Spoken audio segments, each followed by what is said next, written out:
stage.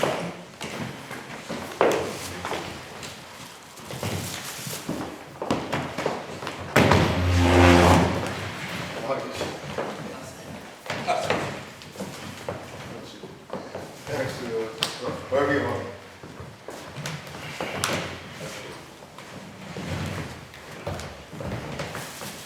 Good. All right, so great. Thank you all for Professor Brofman and Mr. McLaughlin for. You call me John. It's like it's easy to think.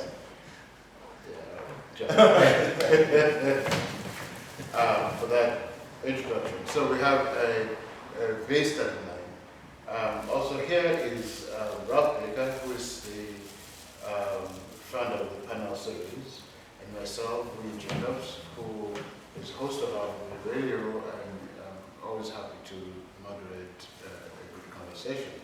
So why don't we start, well, since Ralph is yet to go, but let me just throw out a question and we can take turns. Essentially, in terms of leadership for the country as well as for the world, where do you think Mr. Trump is? Well, I think, especially for the world, and any kind of international polling, you know, he's not going to get invited to the Queen's wedding because the princess's wedding and things like that. I mean, not getting invited to John King's funeral. And this is before the Iran deal. So far, his bark has been worse than his bite, but today he may have taken a big bite. I disagree with the professor on a lot of things, and besides working for President Trump, I had the privilege of working for Prime Minister Netanyahu, and the perception of the statement he made about the Iran deal, we have the support of moderate Arab nations. Saudi Arabia, the Crown Prince supports us, the Jordanians. Yeah, there are people. And they're threatened by Iran. Yeah. Because Iran was going to go into those countries, like they did in Yemen, and destabilize the whole region. And the terrible part about what's happened with Iran, since they got over $100 billion in money from us.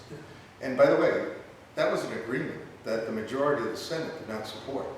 If President Obama thought that was a good deal, he should have brought it to the Senate and had it ratified like a treaty. So the majority of the Senate never approved that. The U.S. Constitution says if it's going to be a treaty, the majority of the Senate has to support They did pass this bill. by 30-some-odd votes. The majority of the Senate opposed it. Every Republican opposed it. Chuck Schumer opposed it. And so President Obama put it through without the support of the American people. And now you have a president who says, we're not allowed to inspect Iran. No American has inspected their nuclear sites. We gave them over $100 billion, and they put their missiles on the border of our ally Israel, and they're threatening Israel. They broke their airspace with a drone. They have bases, military bases with really bad weapons on the border of Israel, and they are exporting terrorism throughout the Middle East, if not the world. There's a lot. So a lot of people would like to see the United States destroy Iran and go terrorism. Well, let me say, we don't want to destroy them, but we'd like them to get rid of their nuclear weapons. And one of the other things is they were not supposed to develop intercontinental ballistic missiles, and they're doing that in spite of the deal. Right. So it's a really bad thing. That was not part of the agreement at all. It was not on the anti-ballistic missiles. Oh, yes, it was, but by the way, that's part of their nuclear program. Well, so it's supposed to put that. I don't think that everybody disagrees with Iran or sees the situation from the American perspective as a whole, whether it's Barack Obama's perspective or President Trump's perspective. Well, I'm looking at it not the whole world sees it. I'm looking for the perspective of their moderate Arab neighbors who don't want to. It's like if you're talking about Saudi Arabia is a party to the conflict in the Middle East, in Yemen. Saudi Arabia is not in Yemen to help. Well, they don't want. they don't want the Iranian Republican Guard. How about they they mind their own business Yeah, first? yeah. You know what I mean? Come on. Well, that is their business. That is. But No, I will tell you- that's not their business. No, Saudi yeah, it's Arabia not- is a terrible country. It's a- By the way, 17 members. you may have a No, no. point. I don't want to necessarily defend that. I but agree. they're not as bad as Iran. But I'm just saying. Yeah. I mean, there are 17 hijackers of 9/11 were from Saudi Arabia. I'm not arguing about. No, okay. I'm not So defending them. we're not going to say that this is what I'm saying. I'm not taking sides, but I'm saying that there are people in the world that see all the players in the various conflicts as parties to the conflicts, not that this is the good guy that is trying to save the world and that's the bad guy that is trying to destroy the world. And I think, you know, maybe we need to sort of like step back a little bit and take a look at it from that perspective as well. I mean, Israel is a party to the conflict. It's not the nice guy in the conflict. Well, by the way, I By any think any stretch of the imagination. Israel's a democratic country where they do. Israel is also an apartheid state. Look, if you're an Israeli Arab, you have every right. You vote. You have the rights of citizens if you're an Israeli Arab. And they have withdrawn from large portions of the West Bank because they were invaded a few times, but they were withdrawn to places where they could defend. Who invaded Israel? Jordan, Egypt never attacked Israel. Oh, come on. 67 war. We don't need to go back. Yeah, but that's what I think. That's what I think. You know, I mean, that's a very complicated history. I don't want to take sides against or for Israel or any of the players in the thing. But as an African person, right, our own history dictates our sentimentality, the way we think and approach some of these critical issues. I mean, we suffered from colonization more recently. You know, South Africa just became a free country about 2 decades ago. So apartheid is something that we see from very specific, and the way the world is structured is also something that we see from our own perspective. But that's all I'm trying to say. That the rest of the world sees things from their own perspective and not necessarily in the way we try to see it here in the United States as black and white. You know, not racially, I mean black and white as No, the United States has certainly evolved into a better place, that's for sure. That's for South sure. African apartheid was based on the American South. They went to say, what's the law in the state of Georgia? Oh, let's adopt that in 1948 for apartheid. They got it from the United States. But, We probably got it from a lot of places in Europe, so. Yeah, I mean, But I guess my question is, I know that when Obama was in office, we were basically targeting some of their scientists at some point. they did the Stuxnet. Right. Destroyed it. Right. That was, several of the scientists were assassinated. right. I didn't want to say. No, but it's what But there was a sense that None of you us read. are this- Right. You're reading about this stuff, and it's like, wow. You know. Yeah, well, there's really lots and lots of reasons to not have Iran have any nuclear weapons. I understand that. At least as bad as North Korea. Exactly. But the way to keep them out, you know, probably the worst thing to do if you really didn't want Iran to have nuclear weapons would be to walk away from the agreement that prevents them for at least 7 years from having nuclear weapons and work on it then. But I think theoretically, if the Europeans can't satisfy Iran and the American sanctions are really, you know, hurting them, they'll probably say, well, thank you, goodbye, and we're going back to where we were, and get back to our nuclear weapons program. This thing seems to be working for North Korea, but, you know, if Saddam had nuclear weapons, if Gaddafi had nuclear weapons, they'd still be alive, so I guess there's a lot of people in Iran who didn't like the deal either. I mean, you know, the $100 billion, the money that they got back, all it was they put an order for weapons, you know, before the hostage situation, and It was essentially their money. yeah, it was getting their back sitting interest. The United States didn't seize it, and part of the deal, but they weren't going to give it back to them. They first froze it during the 1979 hostage thing, and they never gave it back, and they went to the World Court. The World Court said, you really have to give us money back, and the United States said, well, we're doing it, we're going to do it. And so they got their money. And interesting enough, during the debates, Trump was sort of on the more moderate side. I mean, Ted Cruz was saying, first thing I do what they wanted to rip up this Iran deal, and Trump's response on the sort of thing. He said, well, they already got the money, what are you going to get by ripping up the... No, what he said, but the interesting part, what he's saying today, we're going to negotiate a better deal because there's a perception, and he would know, because we do have an intelligence community, but the perception is we haven't stopped them from developing nuclear weapons. That's a question I'm answering. Have they adhered to? Yeah, it looks like, I think most, even, General McMaster was arguing vehemently against this, but he publicly said that, our information is totally, they're agreeing, they've complied with the letter of the agreement. Okay. The agreement didn't specifically say you couldn't have ballistic missiles. But we're not allowed to inspect. Well, the I'll tell you IAEA in is secondary.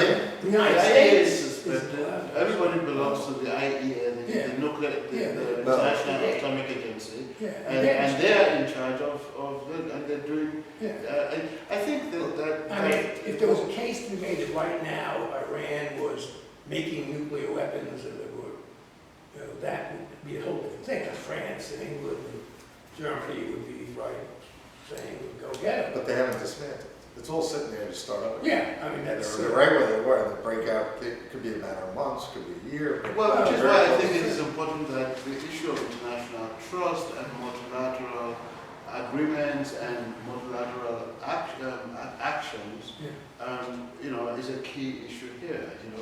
Keeping, we're not going to go back to a pre-nuclear bomb world, right? So it means that we have to find a new balance in the world.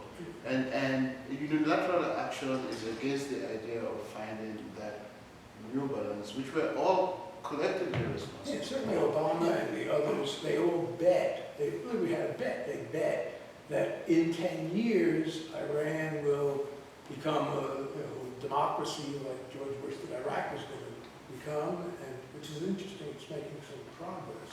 But that was the bet, that in 10 years, when this thing expires, Iran would be, we wouldn't mind if they had nuclear weapons. We don't care that, France has nuclear weapons. We don't care that, It's a big difference. Big difference. yeah, but the whole thing, at some point, Pakistan has nuclear weapons, and Pakistan is not France, and there's a lot of crazies in Pakistan, and we'd rather not have Pakistan have nuclear weapons. And, I hate to be trite, but when I heard that, they were discussing, exiting this agreement, what have you, without any. First of all, I want to hear what were the terms of the agreement under the Obama administration, and have they adhered to them before we, talk about exiting it. First, when I heard that, I thought this is like another. It keeps I wouldn't say a distraction, but it keeps. When you came here last year, he was saying that he had to create jobs. President Trump had to create jobs if he wanted to get reelected, and he really hadn't accomplished anything yet. Oh, So but he has created a job. Yeah. Right, but he's threatened, he's now jeopardizing, whatever the tax cut was going to do and everything else. And if you have the entire world having counter sanctions against the United States, because America has sanctions against Iran, and everybody's, the Bolton idea is that in 6 months, under the law that was passed, in lieu of the Senate agreeing to it, they passed a law that Obama signed saying that the United States has to affirmatively say that they're compliant. That's why these deadlines come up. And also, it says that there's now a 35-day period before the sanctions, the first level sanctions, and 6 months between the secondary sanctions, which are the biggest, that if that goes into effect, there'll definitely be retaliation against America, and it'll certainly cost an awful lot of jobs. I mean, tariffs in general are, all they are regressive taxes. So they say the United States has giant tariffs on China, and China has giant tariffs on the United States. who pays, it just means Americans pay a lot more, and the Chinese pay a lot more, and so you're poorer, and you have less money to buy, and you have less jobs. And also, the other interesting thing is that world traded goods are so much less elastic than they were, say, in the 1930s, with the Smoot-Hawley tariff did so much damage, that if the United States imposed 50% tariffs on Chinese goods, and China imposed 50% tariffs on American goods, probably the same amount of goods, somewhat less would be traded, but all would mean that Americans have to pay higher prices for electronics, and Chinese people have to pay higher prices for pork and soybeans, and everybody's worse off. Yeah, but my impression is that, this economy seems like it's on some type of, it's just constant stimulus. That after the tax cut, what else is it? I mean, is the president confident that, another tax cut is going to be the job to keep the economy going? I don't think so. Well, I don't think so. My impression is that this Iran thing is almost like, I'm not saying it's a ploy, it seems like it's another thing to, to get the public talking about something that's other than, the economy or what have you. I don't think the economy is strong enough to go on autopilot with just a tax cut. Well, I do think it's more than just a ploy. I think, I hear what you're saying, but I do think it's more than a ploy. I've read, suggestions by other people that, people make money, stockbrokers make money when, and corporations make money, the so-called industrial military complex makes money when America goes to war or when these tensions happen.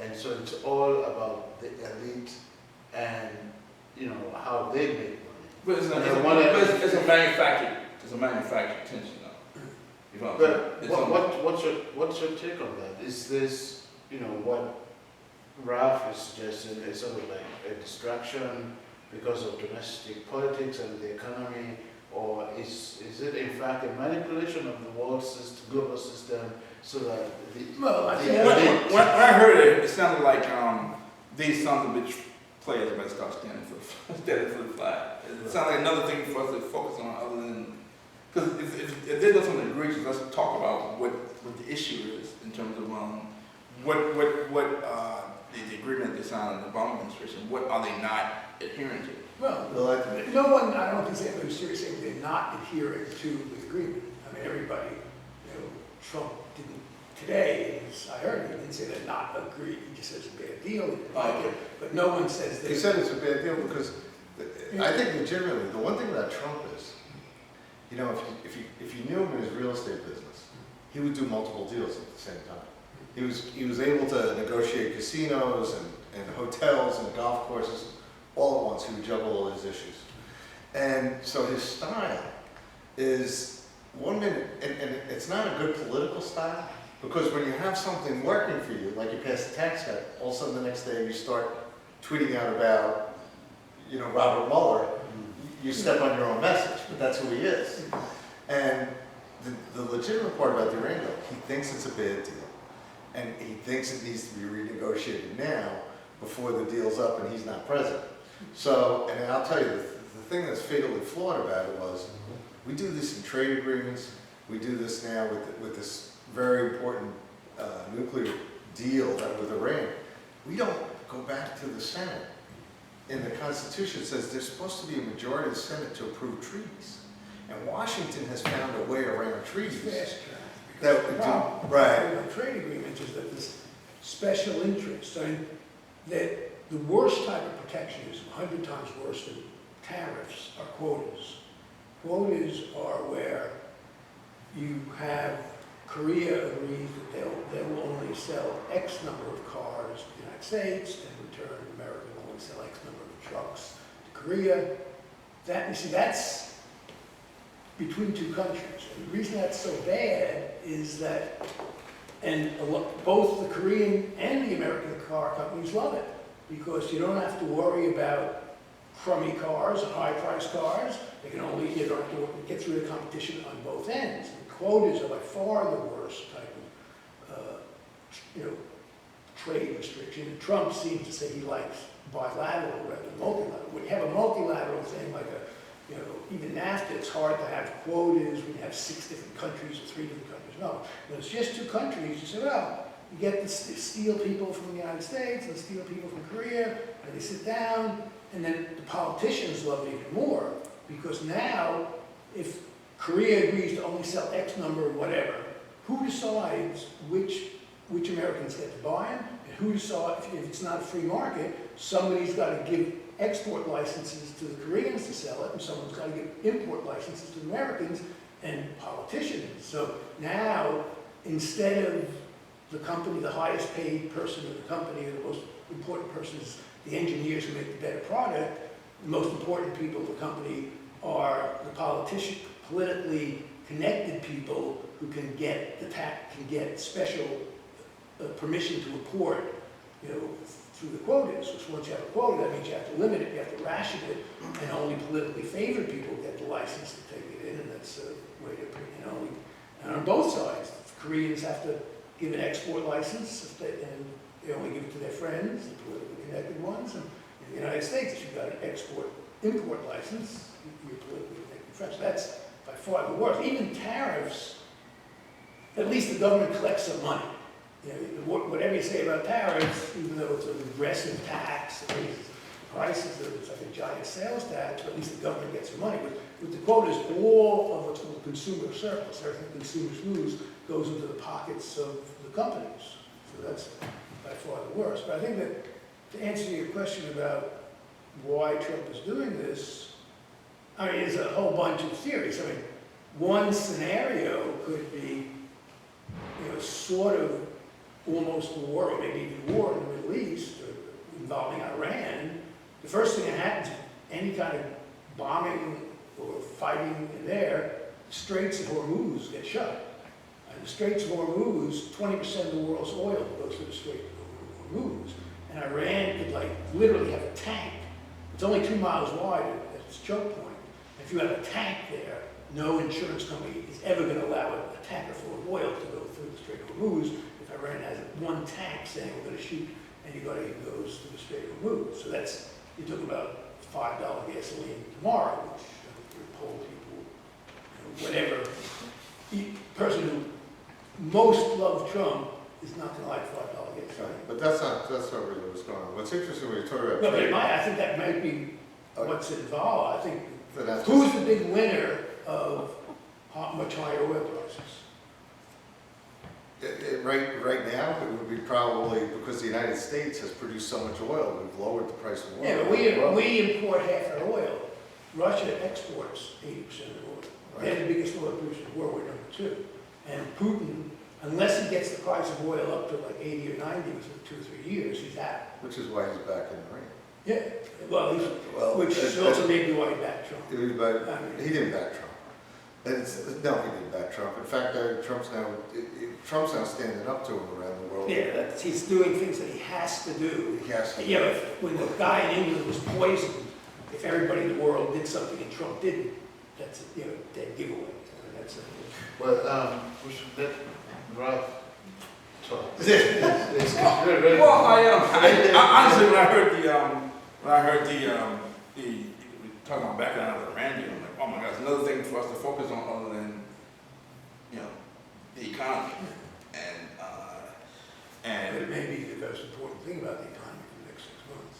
It could be. Well, I think this is this is Obama's third term. I don't think the Obama administration could grow jobs. They were good at creating, giving corporations bailouts and spiking the stock market. They were good at that. Well, that was basically, the Obama administration would like to do a lot of stuff like that. They hardly did any. They had this little stimulus program. The Federal Reserve is what. Well, but when I say Obama administration, I think they were kind of hand in hand. Unusual. It was unusual. They weren't. It wasn't. When you had 10.8% unemployment in Right. March of 2009, they obviously were working hand in Right. hand. So when I say the Obama administration, I mean and the Federal Reserve. They weren't. It wasn't like they were independent. They had to work hand in. But we know they were working hand in glove. They never put a memo out that said, okay, we're not working hand in glove anymore. So I assume they were connected. And then QE3 was, anyway, Obama probably needed some quantitative easing. and spiking the stock market to give the appearance as if he was doing more than what he actually was. And then President Trump's constantly talking about the stock market, tweeting about the stock market. Tax cut helped spike the stock market. This brought help. Some of the corporations brought cash over here, but they're buying back stock, which keep the stock market afloat. So in some ways, I think this is Obama's third term, and can we actually find a way to grow jobs with a top-down approach, sort of a supply-side approach, or trickle-down theory? I'm not sure. But in terms of from a bigger picture, the Federal Reserve seems like it's now trying to become a little more independent under Powell. Well, and he's talking. But they're explicitly trying to slow the economy down. I mean, basically they said, originally they thought the natural rate of unemployment was 4.7%, and now it's 3.9%. So they've raised interest rates 6 times, and while they don't use the words, the reason they're raising interest rates is because they think too many people are working, the unemployment rate is too low, and they want to sort of get conscripts to the army against inflation by having people lose their jobs. I think that's the high level answer. I think my impression that Powell wants to normalize interest rates. When I say normalize, I mean like whatever. If you think that the normal rate of the Fed funds rate should be 2%, until it gets to that level, I think he'll keep hiking rates. I think this. How can I put it? Don't you think when they did all the quantitative easing and they kept the interest rates down to 0 or 1 or whatever, didn't that artificially keep wages down? Kept savings down? It kept savings down. It kept savings down. But my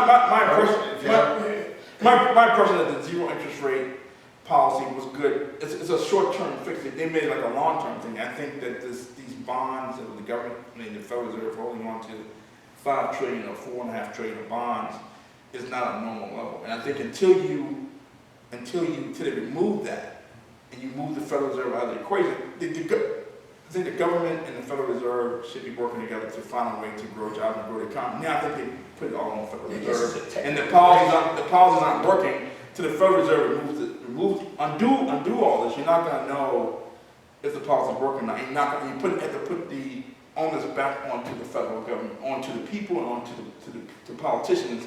Quit hiding behind that skirt. If you can't come up with if your current policy of giving money to banks and spiking the stock market and helping hedge fund managers and private equity firms and venture capital firms, those type of companies, these presidents, not Trump, but these presidents want to work for, that's not working, you come up with something else. And they're not going to come up with something else as long as you have the Federal Reserve. Lower interest rates always increase aggregate demand. That's always okay. We increase aggregate demand, we reduce the savings rate. There's no, lower interest rates, not only does it, if you were a builder and you said I was going to build this $100 million apartment building and after all expenses are going to make 5%, if you can borrow money at 4%, maybe you do it. If you can borrow money at 6%, maybe you don't do it. And when you get to buy a car, lower interest rates always increase aggregate demand and lower the savings rate. So there's, the people savers. But when it's 0 or 1. Well, even 0 or 1, it's like. Yeah, but it's right. It's called the liquidity trap when it's 0 or 1. But I think your point is correct, and it's a good one, that when you do these abnormal things, the things you haven't done in the past, you almost like you keep trying to stomp out the next problem, because now you have a problem where you have seniors who are looking to retire, could have lived well at 6%, 7% interest rate. Now they can't, if maybe it's different to their savings, if they're relying on their savings, they can't earn savings is deferred consumption, meaning you have $100,000 a year, you spend $95,000, and so that means by definition you're saving $5,000. Now, if you have lower interest rates, that would tend to make people spend less and borrow less, and so it's always going to increase savings. There'll be some people who would say, well, I'm only getting this amount in my passbook account, so I'll go spend it. That's not That's my banker.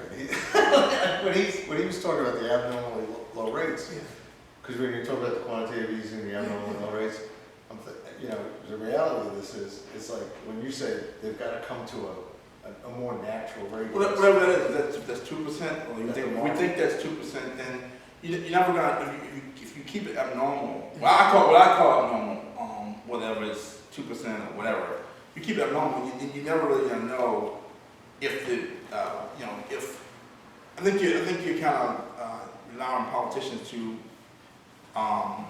create policy, not necessarily helping the economy. They can always rely on. Now, the Federal Reserve to ask what's really going on. Why would I, if I go out and wreck Dad's car, why would I ever stop this crazy behavior if he always keeps paying insurance and keeps buying a new car? Right. I think the politicians are hiding behind the Federal Reserve. I think we have to find a new way to grow the economy. And it's almost like this joke Chris Rock used to tell about, Robitussin. Just put some Robitussin on it. Every time you get injured, everything goes wrong, you keep putting Robitussin on it. At some point, the Robitussin is not working, but to figure something else out. Do we have the political will to try to grow the economy without this sort of trickle down? That's the question. How can it be possible to have political will that you're talking about if it appears to me, as it appears to me, that government is at the service of capital and not the other way around? It's in the what? The government is, in other words, capital is what determines the direction of the country and not government. I don't think it's capital. I think it's more like I think it's lobbying dollars. What Alan Greenspan famously said was, in the short run, economics determines politics. In the long run, politics determines economics, which means, in the short run, the election, how the economy is doing determines who wins the election. In the long run, the political system, like if you're in Russia, or, this was when he was talking about the communist country, that's why they were so poor, because they had a bad political system, makes you a bad economic system. But I think the point, you kind of both touched on something where I think the Federal Reserve said, if we undo this, then you'll see that, I think he's purposely undoing this foul wealth effect that was created during the last administration to show, it's gone on for 8-10 years, it's gone on too long. Now we need to undo it. And if the economy is not strong, if it can't survive without these record low interest rates, or sort of this game of these record low interest rates, then the politicians and the people, or the people who force the politicians. Well, the economy is going back to weak. They're really going back to monetary stimulus, but now they're debating whether to have normal monetary policy or normalized monetary policy. So normalized meaning, interest rates on average were 3%, let's go back there, whereas normal monetary policy was you don't raise interest rates until you see inflation really causing a problem. So you don't have inflation yet causing a problem. Now the unemployment rate, see there, the big problem there is that the data is greatly distorted because of disability claims. The way the unemployment works is that if you're collecting disability, you're not in the labor force. You don't count as being unemployed. So going back to in 2000, can you repeat that one more time? If you're collecting disability, right, you're not in the labor force. You're not in the labor force, so you're not unemployed. Now, in 2011, they were paying people unemployment insurance for up to 99 weeks. That's typically when you have a recession, greatly extended. Obama wanted to extend it, but he got 55 votes in the Senate to do it. He passed the House with that 55 votes, so they didn't do it. So it went back to 26 weeks. Now, at the same time, I get emails every day in my spam folder from lawyers saying they can guarantee I can get disability insurance. That is a Social Security system. Yeah, it's a security system. So you had, normally what happens with the labor force, people drop out of, well, the other reason why you're not in the labor force, if you say, and it's responsible, sir, if you say, I sent out 100 resumes, I didn't get one, I'm not even doing it anymore, you're not unemployed. Right. You're not unemployed. Even though you don't have a job, you're not unemployed statistically because you're not participating in the labor force. Now, if you're collecting unemployment insurance, you're asserting that you have to 3 times a week send out a resume or something. So everybody who was collecting unemployment insurance was unemployed. Then when you had these, there was a 60 Minutes program about disability, and they had these disability people work for the Social Security Administration say, if the American people knew what was going on here, somebody comes out, the lawyer says, you just ran a triathlon, no problem, I'll get disability insurance. Because the government pays the lawyers. That's right. But so what happened was, people who normally would have collected unemployment insurance switched to disability, because it was so easy to get. And so now, once you're on it, you're off it. So if that hadn't happened, today, the unemployment rate wouldn't be 3.9, it would be 6.9. And the Federal Reserve would be still pumping out money and still keeping interest rates low. Right, so we basically have about 95 million people who are not considered in the labor force. It hasn't been in the labor participation rate like maybe 62.8%. It hasn't been that low since the late 70s. And the more important Jimmy point, there is some Carter- demographic aspect to it, because it's people 16 or over that aren't in the military. But the key figure is the so-called adult male, 25 to 54, the prime working age. And that is not distorted by demographics. You know, the baby boomers retirement reduces the labor force participation. But that's where the big swing, that's the lowest it's been since it's lower than France, it's lower in these countries that have big safety nets. So many people are collecting disability in it. Now, interesting, that But means. are they in U6?